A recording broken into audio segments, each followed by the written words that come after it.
Hi everyone, তোমরা কেমন আছো? আজকে আমি অনেক কিছু রান্না করছি, কিন্তু কথা হইলো আমি একটা রান্নারও ভিডিও করতে ভুলে গেছি।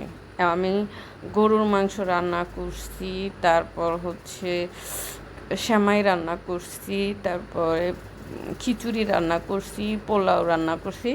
কিন্তু আমার সব রান্না করে যখন আইসা আমি আমার খাটের উপরে বসছি, তখন আমার মনে হয়েছে আমি তো ভিডিও করিনি। আমি কালকে রাতে গরু মাংসটা কষায় রাখছিলাম, সেইটুকুরই ভিডিওটা আমি তোমাদের সাথে শেয়ার করতেছি। তো ওই ভিডিওটার সাথে আমি যে মুরগির মাংস রান্না করছি সেটারও একটু ভিডিও তোমাদের সাথে, দুইটা ভিডিও অ্যাটাচ করে তোমাদের কাছে শেয়ার করতেছি।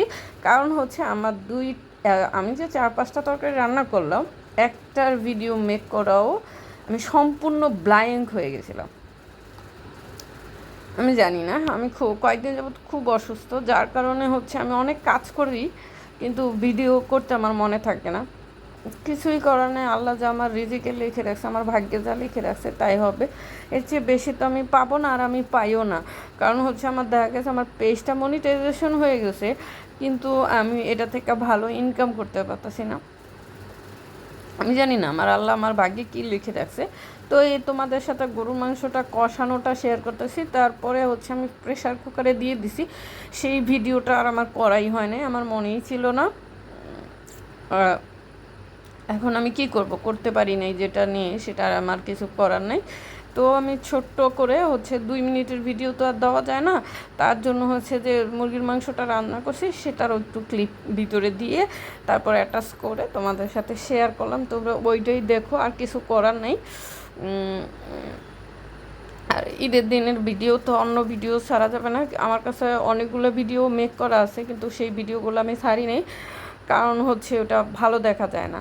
এই ভিডিওটা আমি 1 মিনিট করানোর পরে এইটা তখন আমি কষাচ্ছিলাম গরুর মাংস, কি নর্মাল যেভাবে রান্না করে। আমি যেহেতু খুবই অসুস্থ, আমি ভয়েস ওভার দিতেছি, সেখানেও আমার কষ্ট হচ্ছে, কারণ আমার এত বেশি গলা ব্যথা করতেছে যে আমি ভয়েস ওভারও দিতে পারতেছিলাম না।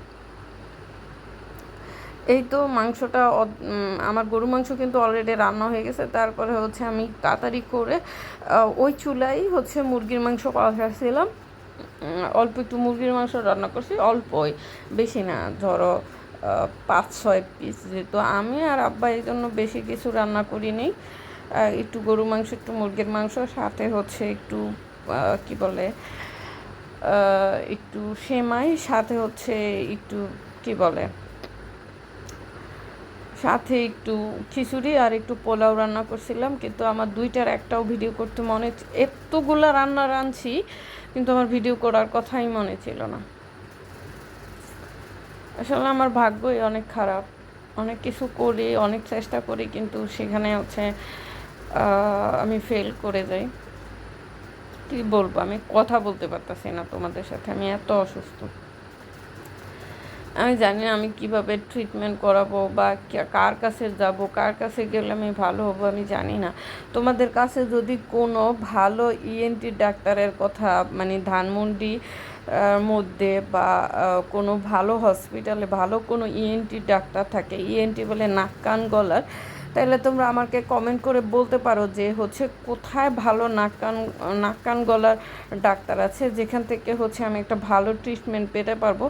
কারণ এই মুহূর্তে ইন্ডিয়ান কোনো ভিসা দিচ্ছে না, আর যদি ভিসা দিত আমি এতদিনে হয়তো চলেও যেতাম ইন্ডিয়াতে চিকিৎসার জন্য। কিন্তু বাংলাদেশে কোথায় ইএনটি মানে নাক কান গলার ভালো ডাক্তার আছে আমি সেটাই জানি না। আসলে তোমরা আমার অনেক শুভাকাঙ্ক্ষী, তোমাদের মধ্যে কারো জানা মতে ধানমন্ডির মধ্যে ভালো ইএনটি ডাক্তার আছে কিনা তোমরা আমারে কমেন্টে জানাইতে পারো, যাতে করে আমি ধানমন্ডির মধ্যে কোনো ইএনটি ডাক্তার গিয়ে দেখাইতে পারি, যাতে করে আমার কেন এত গলায় বা মুখে এত ঘা হচ্ছে সেটা যেন ডাক্তাররা ফাইন্ড আউট করে আমাকে একটা সুস্থ চিকিৎসা দিতে পারে। তোমরা একটু আমাকে জানাও তো, তোমরা তো আমার অনেক ভালো ভালো ফ্যানরা আছো যারা